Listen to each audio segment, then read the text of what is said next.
ప్రభు అయిన యేసుక్రీస్తు నామానికి స్తోత్రాలు. అందరికీ ప్రైజ్ లార్డ్. ఈ దినమునాడు దేవుడి వాక్యము అపోస్తుల కార్యములు 2వ అధ్యాయము. కొన్ని విషయాలు మనం ఇక్కడ మాట్లాడుకుందాం. తండ్రి అయిన దేవుని గురించి పేతురు గారు అక్కడ బోధిస్తున్నారు. ఏమనంటే తండ్రి అయిన దేవుని గురించి బోధిస్తున్నాడు, పరలోక రాజ్యముల గురించి బోధిస్తున్నారు.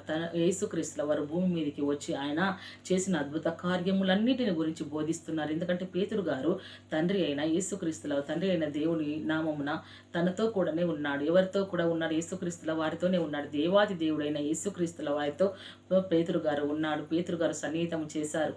ఆ ప్రతి విషయంలో పేతురు గారు ముందున్నట్లుగా మనం ప్రతి విషయంలో అతను వెన్నంటుంటున్నట్లుగా మనం చూస్తున్నాం పరిశుద్ధ గ్రంథంలో. అలా ఉంటున్నప్పుడు పేతురు గారిని శిష్యులందరిలో కంటే ఎక్కువగా ప్రధాన అపోస్తలుగా నియమించడమే కాదు, నీవు క్రీస్తు బండ మీద నీవు సంఘంను కట్టుదువు అని అన్నాడు. సంఘం కట్టడమే కాదు, నీవు భూలోకం లేదు బంధిస్తే పరలోకంలో బంధించే అధికారం నేను నీకు తాళం చెవులు ఇస్తున్నాను పేతురు అని పేతురు గారితో పలికాడు కదా యేసుక్రీస్తుల వారు. ఆ సమయాలలో దేవుడు అన్ని కార్యములు చేసినప్పుడు పేతురు గారు శిష్యులందరూ పక్కనే ఉన్నారు. కాబట్టి ఇక్కడ పేతురు గారి గురించి ఎందుకు మాట్లాడుతున్నామంటే, పేతురు గారు ప్రతి విషయంలో బలముగా దృఢంగా ప్రజలకు బోధించడం కొనసాగిస్తున్నప్పుడు దేవాతి దేవుని గురించి ఒక మాట అంటాడు. ఇక్కడ ఏమని? దేవుడు నిశ్చయించిన సంకల్పమును భవిష్యత్తు జ్ఞానమును బట్టి ఎలానట అప్పగింపబడిన ఆయన ఎలానట దుష్టుల చేత మీరు సిలువ వేయించారు అని అంటున్నాడు. ఎలా అప్పగింపబడతారు అని అంటే భవిష్యత్తు జ్ఞానమును అనుసరించి అప్పగింపబడిన ఈయన ఎవరట? భవిష్యత్తు జ్ఞానమును ఎలా భూమి మీదకి యేసుక్రీస్తుల వారిని ఎలా పంపాడంటే భవిష్యత్తు జ్ఞానము కొరకు పంపాడు. ప్రజలందరూ కట్టులేక తిరగడం వల్ల, ఆ దినము నాడు మోషే కాలంలో ఇజ్రాయేల్ ప్రజలు కట్టులేక తిరగడం వల్ల భవిష్యత్తు ఏంది, బ్రతుకు ఏంది అని తెలియని స్థితిలో ఎడ్డి గుడ్డి కాలంలో ఆ సమయాలలో దేవుడు భూమి మీదకి పంపుటకు సిద్ధమై ఉన్నాడు. సిద్ధమైన సమయంలో అప్పుడు భవిష్యత్తు జ్ఞానమును దేవుడు లెంకి ఉన్నాడు, ప్రజల భవిష్యత్తు జ్ఞానమును. కాబట్టి తన కుమారుణ్ణి లోకంలోకి పంపి ఉన్నాడు. తన కుమారుని ప్రజలందరికీ భవిష్యత్తును జ్ఞానమును అనుగ్రహించుటకు, విడుదల కలిగించుటకు, ఆ పాప శాపము నుండి వారిని విమోచించుటకు తండ్రి అయిన దేవుడు తన ప్రియ కుమారుని లోకంలోకి పంపి ఉన్నాడు. ఇక్కడ దుష్టుల చేత మీరు సిలువ వేయించి అంటున్నాడు.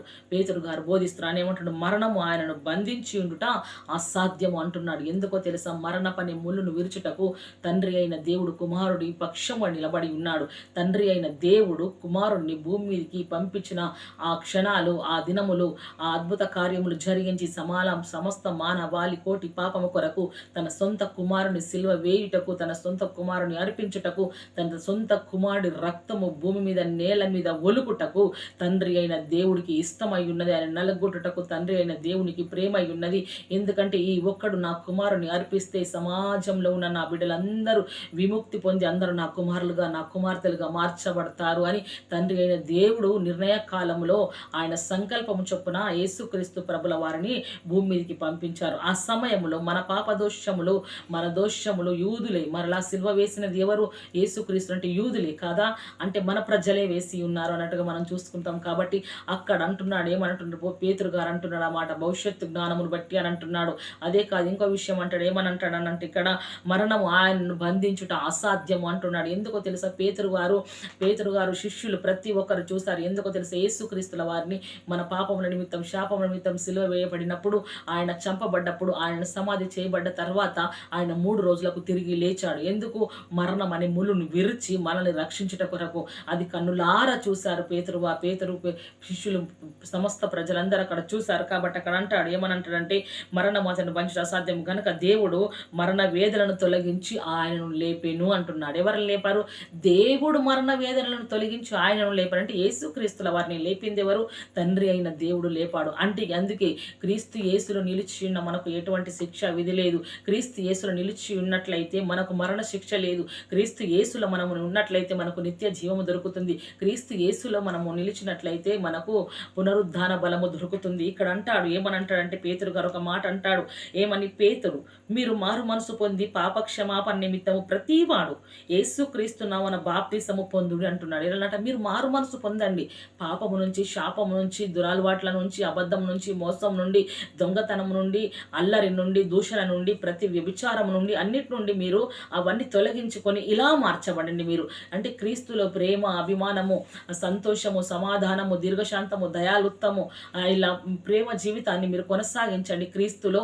ఇటువంటి మారు మనసు మీరు పొందండి. అలా మీరు ఎవరట పొందడం, ఒకరు ఇద్దరిని పిలవడానికి రాలేడు, సర్వలోక మానవాళిని దేవుడు పిలవటానికి వచ్చాడు. కాబట్టి మీలో ప్రతి వాడును అంటున్నాడు పేతురు గారు, ప్రతి వాడును మీరు ఎవరి నామమున, దేవుడి మా నామమున పాప క్షమాపణ నిమిత్తం. దేని నిమిత్తము?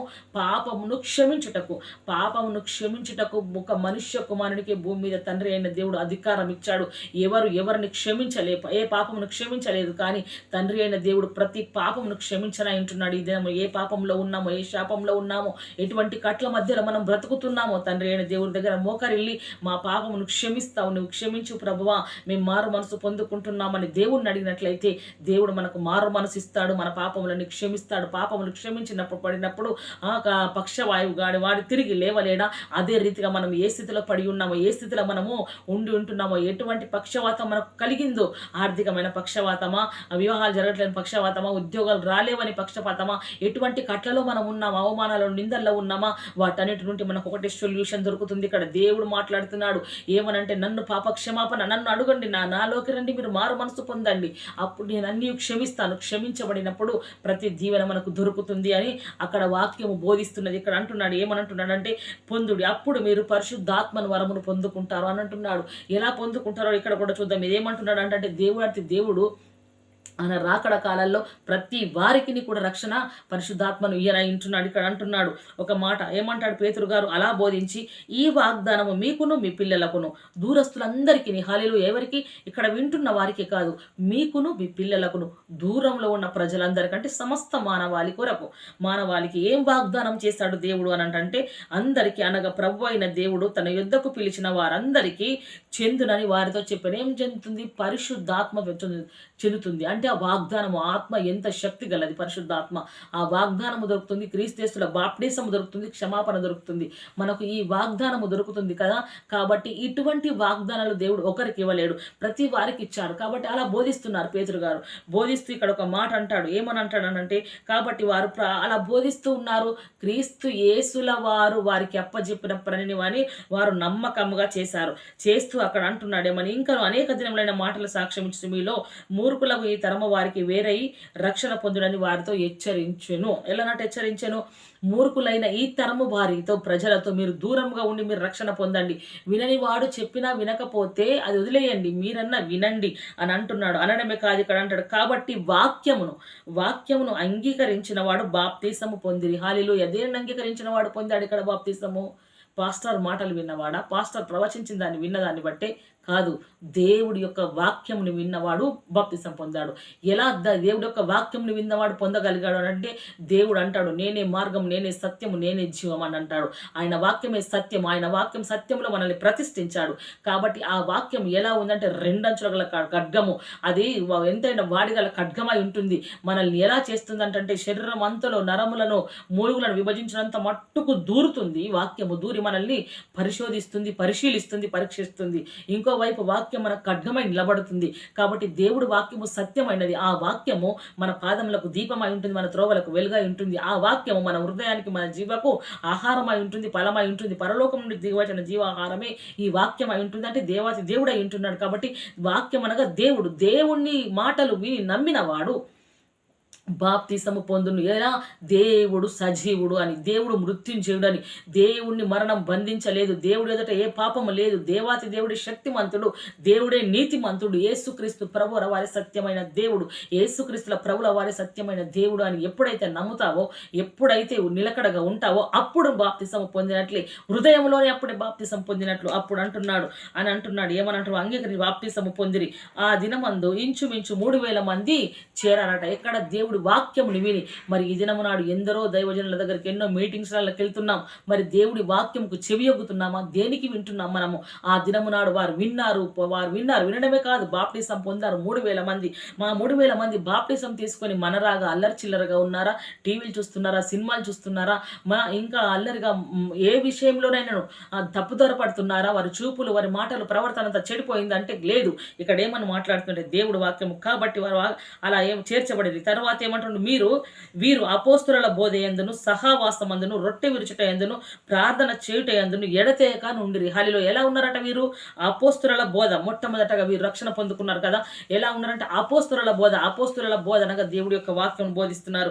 ఆ బోధ యందును సహవాసమందును, క్రీస్తుతో కలిసిన సహవాసం ఎంతైనా శ్రేష్టమైనది. సహవాసమందును రొట్టె విరుచుట యందును, అంటే రక్షణ తీసుకున్నాక మనం బల్ల తీసుకుంటాం చూడు, ఆ రొట్టె విరుచుట యందును ఎలానంట ప్రార్థన చేయుట యందును వారు ఎడతెగక ఉండిరి. హల్లెలూయా. ఎడతెగక అంటే ఏ ఒక్కసారి కూడా ఎడతెగకుండా అంతటి నిష్ట కలిగిన ఆ అభిప్రాయాలలో ఉన్నారు. ఎలా ఉన్నారంటే ఇక్కడ ఇంకొక మాట మనం చూసుకుందాం. ఇక్కడ కింది వచనంలో చూసుకున్నట్లయితే ఆ మాట మాట్లాడతారు. ఏమని అంటారంటే ఇక ఇలా అంటారు, ఏమని, వారు ఏక మనస్కులై, 46వ వచనం, ఏక మనస్కులై ప్రతి దినము దేవాలయంలో తప్పక కూడుకొనుచు. హల్లెలూయా.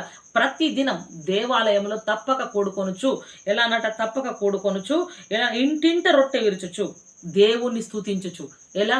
ఒక్క దగ్గర దేవాలయంలో ప్రతిరోజు కూర్చున్నారు, ఇంటింటికి రొట్టె ఇచ్చిండ్రు. ప్రతిరోజు రొట్టె ఇవ్వడమే కాదు, ఇక్కడ అంటున్నాడు, ఏమని అంటున్నాడంటే రొట్టె దేవాలయంలో కూడుకొని తప్పక ఇంటింటి రొట్టె విరుచుచు, దేవుణ్ణి స్తుతించుచు, ప్రజలందరి వలన ఎలానట? ప్రజలందరి వలన దయ పొందిన వారై. దేవుడి పని చేస్తున్నారు వారు, దేవుడి సన్నిధిలో ఉన్నారు, సమాధానంతో ఉన్నారు, శక్తితో ఉన్నారు కదా, ప్రేమతో ఉన్నారు. వారందరూ ఏక మనస్కులై అన్నారు. అక్కడ ఏక మనస్సు అన్నప్పుడే మన జ్ఞాపకం రావాలి. ఏక మనసు, ఏక తాత్పర్యం, ఏక ఆత్మ, ఇవి ఎక్కడైతే ఎవరి మధ్యలో పని చేస్తాయో అప్పుడు దేవాతి దేవుడు వారిలో ఉన్నట్లు, దేవుడు వారిని నడిపిస్తున్నట్లు. ఎలా? దేవుడు వాక్యము చేత. అంటే దేవుడు వాక్యం బోధిస్తున్నది. ఇక్కడ ఏమని బోధిస్తున్నది అంటే, మీరు ప్రతి విషయంలో ఈ బల్ల నెలకు, ఈ కాలంలో అయితే నెలకొక్కసారి తీసుకుంటున్నారు, కొన్ని సంఘాలలో అయితే వారంకోసారి, కానీ ఆనాడు ఆది అపోస్తలులు ఎలా తీసుకున్నారంటే ప్రతిరోజు ఇంటింట రొట్టె విరిచారు వాళ్ళు. మరి ఎలా విరుస్తున్నావు? క్రీస్తు యేసునందు మనం బలము కలిగిన వారమైతే, క్రీస్తు యేసునందు శక్తి కలిగిన వారమైతే ప్రతి దినము మనము దేవుడి మందిరంలో కూడుకుంటాం. ప్రతి దినము మనం ఇంట్లో ఆరాధన, కుటుంబ ఆరాధన జరిగిస్తాం. లేదు అనంటే అటువంటి పిల్లలతో సహవాసం చేయలేకపోతే దేవుడి చేతులకు బిడ్డల్ని అప్పచెప్పాలి, దేవుడి చేతిలో పెట్టాలి. దేవాతి దేవుడు అంటున్న ఇక్కడేమని, దేవుడు వాక్యము విని నమ్మిన వారందరట ఎలానట? దేవుడు వాక్యము విన్న వారందరూ 3000 మంది మార్చబడ్డారంట. అంటే వాక్యము విన్నవాడే మార్చబడతాడు. పాస్టర్ల కోసము, సంఘాల కొరకు, భోజనాల కొరకు, స్నేహితుల కొరకు, పై పనుల కొరకు వచ్చేవాడు బాప్టి. ఎలా ఉన్నారంటే వీరు ఆనందముతోనూ, నిష్కపటమైన ప్రేమతోనూ, ఎలానట? నిష్కపటమైన హృదయముతోనూ ఆహారం పుచ్చుకొని చుండిరి. ఎలానట? ఇక్కడ జాగ్రత్త వాక్యం గమనించాలి. ఆనందం ఉంది వారి దగ్గర, నిష్కపటమైన హృదయం కలిగి ఆహారం పుచ్చుకొని ఉన్నారు. ఎలా ఉన్నారనంటే ఏక మనస్సుతో వీరందరూ కూడి, ఏక మనసు అక్కడ చెప్పారు చూడు, ఏక మనసు ఉంది కాబట్టి అలాగా వారి దగ్గర సమాధానము దేవుడు ఏర్పరిచాడు. ఏక మనసు లేకపోతే అక్కడ అల్లర్లు జరుగుతాయి, సంఘంలో, సమాజంలో నేనంటే నేను అనే కలహాలు జరుగుతాయి. కాబట్టి వారి హృదయాలు అలా లేదు. ఎలా ఉంది? దేవుడు వాక్యముని విని నమ్మినారు వాళ్ళు. కాబట్టి వాక్యం ఎలా చెప్పిందో అలా సంఘం స్థిరపరచబడింది, అలా ప్రజలు స్థిరపరచబడ్డారు. వాళ్ళు అలా ఉన్నారు. అప్పుడు ఏమంటుందంటే ప్రభువు రక్షణ పొందుచున్న వారిని అనుదినము వారితో చేర్చుచుండిరి. ఇంకా ఎలానట? ఈ రక్షణ పొందిన వారే కాదు, ఇంకా అనుదినము రక్షణ పొందుతున్న వారిని వారిలోకి చేర్చుకుంటున్నారు. కానీ వారు కొత్తగా వచ్చారు, వారి టీము వేరా, మా టీము వేరా, వారు వేరా, వీరు వేరా అనే అభేదాభిప్రాయాలు లేవు. ఎందుకంటే నిష్కపటమైన హృదయం ఉంది అక్కడ. ఆ హృదయం ఎటువంటిది? నిష్కపటము. అందులో ఏ కపటము లేదు. కపటము ఉన్నవారు గ్రూపులు చేస్తారు, కపటము లేని యథార్థ నిష్కపటముగా ప్రేమించేవారు మన దగ్గరికి ఆదరిస్తారు. ఆదరించినది ఎవరు? యేసుక్రీస్తుల వారు ఆదరించారు. మనము కూడా అదే రీతిగా ఆదరిస్తాం. కాబట్టి అపోస్తులలో ఉన్న 4 అలవాట్లు ఏంటంటే వారు ఏనంటే అపోస్తుల బోధయందు నిలిచిన్నారు, దేవుడి వాక్యంలో నిలిచిన్నారు, దేవుడితో సహవాసంలో నిలిచిన్నారు, ఇంకా రొట్టె విరుచుట నిలిచిన్నారు, ప్రార్థన నిలిచిన్నారు. అపోస్తులలో ఈ 4 ఉన్నాయి. కాబట్టి వారు దేవుని సన్నిధిలో, దేవుని రాజ్య వ్యాప్తి కొరకు వారు ఏక మనస్కుల, ఏక తాత్పర్యం కలిగి ప్రజలను చేర్చుకుంటూ వారు దేవుడి బోధయందు నిలబడి ఉన్నారు. మనము కూడా రొట్టె విరుస్తున్నాం, మనం సహవాసంలో ఉన్నాం, మనం కూడా ప్రార్థన చేస్తున్నాం. మరి మనం ఏ బోధలో ఉన్నాం? ఈ 3 మనకున్నాయి, కానీ బోధ ఉందా? సత్యమైన బోధను గ్రహిస్తున్నావా? ఆ బోధను పెడిచోట పెట్టి అలవాట్లను ప్రయత్నిస్తున్నావా? ఆచారాలను ప్రయత్నిస్తున్నావా? అలవాటు, ఆచారాలు నీలో నాలో ఉన్నట్లయితే రేపటి ఈ దినం నాడు నువ్వు బల్ల తీసుకోవడం అబద్ధం. అలవాటు కాదు, దేవుని అనుసరించడంలో బల్ల తీసుకుంటే అక్కడ యోగ్యత కలుగుతుంది మనకు. కాబట్టి ఈ రీతిలో మనం యోగ్యత కలిగి జీవించినట్లయితే, అపోస్తలుల బోధ నిలిచినట్లయితే దేవుడు మనల్ని కనికరిస్తాడు. ఇటు మాటలు దేవుడు మన ఆత్మలను దీవించి ఆశీర్వదించి ఫలింపజేయునుగాక. ఆమేన్. Praise the lord.